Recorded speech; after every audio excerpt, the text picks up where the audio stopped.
ஆகாஷ்வாணி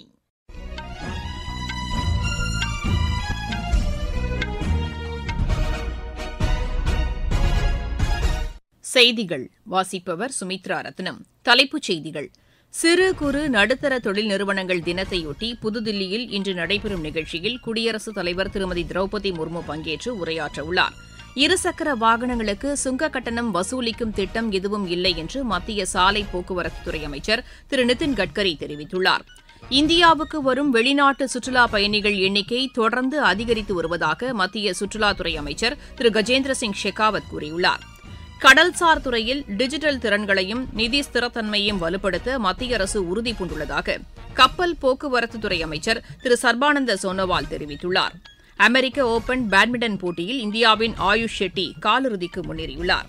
இனி விரிவான செய்திகள். குடியரசுத் தலைவர் திருமதி திரௌபதி முர்மு புதுதில்லியில் இன்று நடைபெறும் சிறு குறு நடுத்தர நிறுவனங்கள் தின நிகழ்ச்சியில் பங்கேற்று உரையாற்றவுள்ளார். பொருளாதார வளர்ச்சியில் சிறு குறு நடுத்தர நிறுவனங்களின் பங்களிப்பை அங்கீகரிக்கும் வகையில் 2017ஆம் ஆண்டு முதல் ஜூன் 27ஆம் தேதி இந்த தினம் கொண்டாடப்பட்டு வருகிறது. புதுதில்லியில் இன்று நடைபெறும் நிகழ்ச்சியில் சிறு குறு நிறுவனங்களுக்கு கடன் உதவி வழங்கும் கடன் உத்தரவாத நிதி அறக்கட்டளையின் 25 ஆண்டுகளை நினைவுகூரும் வகையில் சிறப்பு தபால் தலையை குடியரசுத் தலைவர் வெளியிடவுள்ளார். இணையதளம் வாயிலாக பிரச்சினைகளுக்கு தீர்வு காணும் தளத்தையும் அவர் தொடங்கி வைக்கவுள்ளார். சிறு குறு நடுத்தர நிறுவனங்கள் தொடர்பான 5வது ஹேக்கத்தான் போட்டியையும் குடியரசுத் தலைவர் தொடங்கி வைக்கிறார்.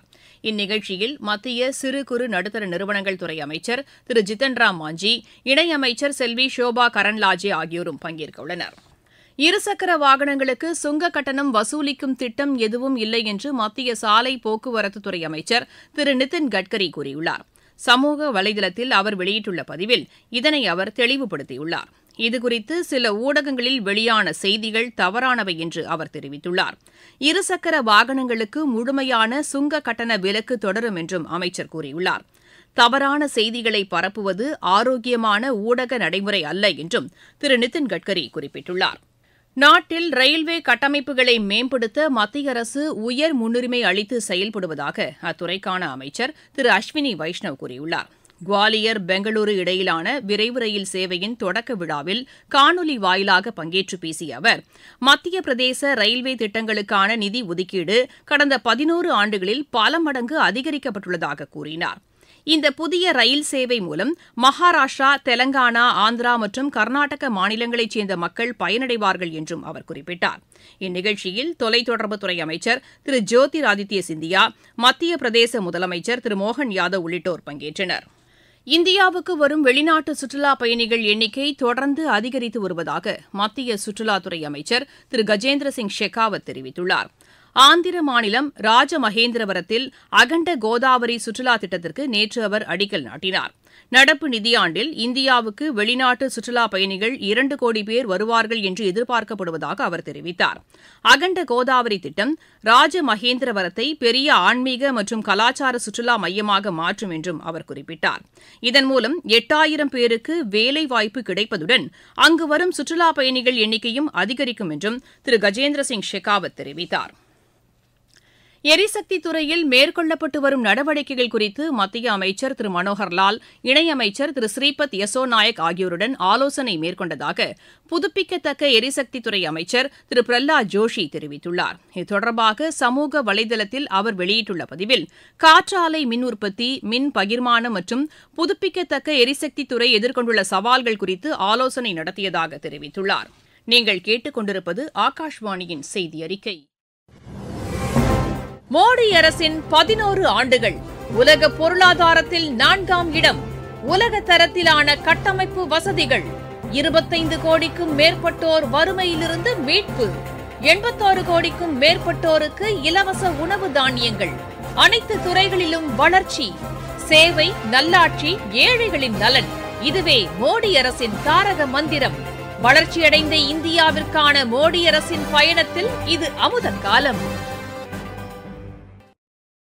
கடல்சார் துறையில் டிஜிட்டல் திறன்களையும் நிதி ஸ்திரத்தன்மையையும் வலுப்படுத்த மத்திய அரசு உறுதிபூண்டுள்ளதாக கப்பல் போக்குவரத்துத்துறை அமைச்சர் திரு சர்பானந்த சோனோவால் கூறியுள்ளார்.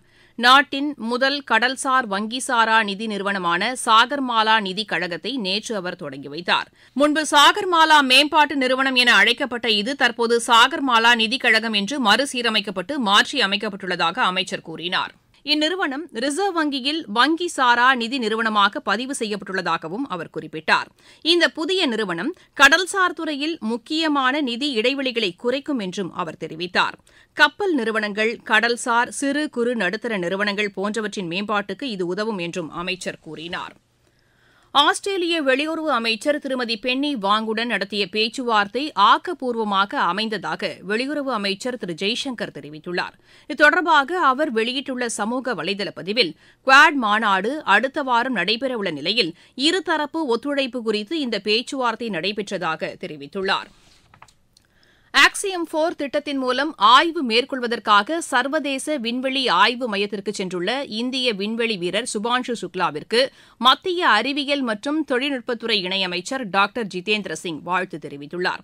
இது தொடர்பாக அவர் வெளியிட்டுள்ள சமூக வலைதள பதிவில் அடுத்து வரும் 14 நாட்களுக்கு சுபான்ஷு சுக்லா மேற்கொள்ளவுள்ள ஆய்வு நடவடிக்கைகளை உலகமே ஆவலோடும் எதிர்பார்ப்புகளோடும் உற்று நோக்குவதாக தெரிவித்துள்ளார். ஒடிஷாவில் பூரி ஜெகநாதர் ஆலய தேரோட்டம் இன்று காலை மணி 9:30க்கு தொடங்குகிறது. முதல் 2 நாள்களில் இந்த யாத்திரையில் 15 லட்சம் பக்தர்கள் பங்கேற்பார்கள் என்று எதிர்பார்க்கப்படுவதாக ஒடிஷா அரசு தெரிவித்துள்ளது. இந்த ரத யாத்திரையையொட்டி 10,000 காவலர்கள் பாதுகாப்பு பணியில் ஈடுபடுத்தப்பட்டுள்ளதாக ஒடிஷா காவல்துறை கூறியுள்ளது. இந்த விழாவையொட்டி மத்திய உள்துறை அமைச்சர் திரு அமித்ஷா, ஒடிஷா முதலமைச்சர் திரு மோகன் சரண் மாஜி உள்ளிட்ட தலைவர்கள் மக்களுக்கு வாழ்த்து தெரிவித்துள்ளனர். சத்தீஸ்கர், ராஜஸ்தான், ஒடிஷா மற்றும் கேரள மாநிலங்களின் ஒரு சில பகுதிகளில் அடுத்த 3 நாட்களுக்கு மழைக்கு வாய்ப்புள்ளதாக வானிலை ஆய்வு மையம் கூறியுள்ளது. கனமழை எச்சரிக்கையை அடுத்து கேரள மாநிலத்தின் 7 மாவட்டங்களில் உள்ள பள்ளிகளுக்கு இன்று விடுமுறை அறிவிக்கப்பட்டுள்ளது. தொடர் மழையால் கர்நாடகாவின் சிக்மங்களூரு பகுதியில் கடும் வெள்ளப்பெருக்கு ஏற்பட்டுள்ளது. KRS அணைக்கான நீர்வரத்து தொடர்ந்து அதிகரித்துள்ளதன் காரணமாக கரையோர மக்களுக்கு வெள்ள அபாய எச்சரிக்கை விடுக்கப்பட்டுள்ளது. ஈரான் மீது நடத்தப்பட்ட தாக்குதல்களால் அமெரிக்கா எதையும் சாதிக்கவில்லை என்று ஈரானின் உயர் அதிகார தலைவர் திரு அயத்துல்லா அலி கமேனி கூறியுள்ளார். இஸ்ரேலுடன் போர் நிறுத்தம் ஏற்பட்ட பிறகு பொதுமக்களுக்கு அவர் ஆற்றிய முதல் உரையில் ஈரானின் அணுசக்தி திட்டத்தை சீர்குலைக்கும் வகையில் தாக்குதல்கள் நடத்தப்பட்டதாக கூறினார். ஈரானின் திட்டங்களை அமெரிக்கா குறைத்து மதிப்பிட்டதாகவும் அவர் தெரிவித்தார். ஈரான் மீது மீண்டும் தாக்குதல் நடத்தப்பட்டால் உரிய பதிலடி கொடுக்கப்படும் என்றும் திரு கமேனி கூறினார். பங்களாதேஷ் தலைநகர் டாக்காவில் உள்ள துர்க்கையம்மன் ஆலயம் அகற்றப்பட்ட சம்பவத்திற்கு இந்தியா கடும் கண்டனம் தெரிவித்துள்ளது. புதுதில்லியில் செய்தியாளர்களிடம் பேசிய வெளியுறவு அமைச்சக செய்தித் தொடர்பாளர் திரு ரந்தீப் ஜெய்ஸ்வால், முகமது யூனஸ் தலைமையிலான இடைக்கால அரசு இந்த விவகாரத்தை முறையாக கையாள தவறிவிட்டதாக குற்றம் சாட்டினார். இதுபோன்ற சம்பவங்கள் பங்களாதேஷில் தொடர்ந்து நிகழ்வது மிகவும் கவலைக்குரியது என்று அவர் தெரிவித்தார்.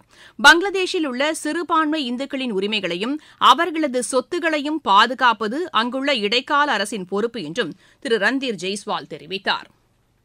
ஆபரேஷன் சிந்து நடவடிக்கையின் ஒரு பகுதியாக ஈரானிலிருந்து மேலும் 173 இந்தியர்கள் நேற்றிரவு இந்தியா அழைத்து வரப்பட்டனர். இதுவரை 4415 இந்தியர்கள் ஈரானிலிருந்து தாயகம் அழைத்து வரப்பட்டுள்ளதாக வெளியுறவு அமைச்சகம் கூறியுள்ளது. அமெரிக்க ஓபன் பேட்மிண்டன் போட்டியில் இந்தியாவின் ஆயுஷ் ஷெட்டி காலிறுதிக்கு முன்னேறியுள்ளார்.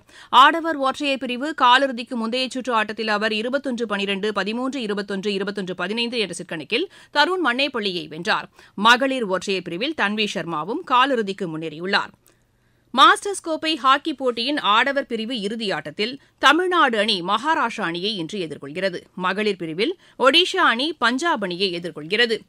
இந்தியா, இங்கிலாந்து இடையிலான 19 வயதுக்குட்பட்டோருக்கான முதலாவது ஒருநாள் கிரிக்கெட் போட்டி ஹோவில் இன்று நடைபெறுகிறது. இந்திய நேரப்படி இப்போட்டி பிற்பகல் மணி 3:30க்கு தொடங்குகிறது. இரு அணிகளும் 5 போட்டிகளை கொண்ட தொடரில் விளையாட உள்ளன. மீண்டும் தலைப்புச் செய்திகள். சிறு குறு நடுத்தர தொழில் நிறுவனங்கள் தினத்தையொட்டி புதுதில்லியில் இன்று நடைபெறும் நிகழ்ச்சியில் குடியரசுத் தலைவர் திருமதி திரௌபதி முர்மு பங்கேற்று உரையாற்றவுள்ளார். இருசக்கர வாகனங்களுக்கு சுங்க கட்டணம் வசூலிக்கும் திட்டம் எதுவும் இல்லை என்று மத்திய சாலை போக்குவரத்துத்துறை அமைச்சர் திரு நிதின் கட்கரி தெரிவித்துள்ளார். இந்தியாவுக்கு வரும் வெளிநாட்டு சுற்றுலா பயணிகள் எண்ணிக்கை தொடர்ந்து அதிகரித்து வருவதாக மத்திய சுற்றுலாத்துறை அமைச்சர் திரு கஜேந்திர சிங் ஷெகாவத் கூறியுள்ளார். கடல்சார் துறையில் டிஜிட்டல் திறன்களையும் நிதி ஸ்திரத்தன்மையும் வலுப்படுத்த மத்திய அரசு உறுதிபூண்டுள்ளதாக கப்பல் போக்குவரத்துத்துறை அமைச்சர் திரு சர்பானந்த சோனோவால் தெரிவித்துள்ளார். அமெரிக்க ஓபன் பேட்மிண்டன் போட்டியில் இந்தியாவின் ஆயுஷ் ஷெட்டி காலிறுதிக்கு முன்னேறியுள்ளார்.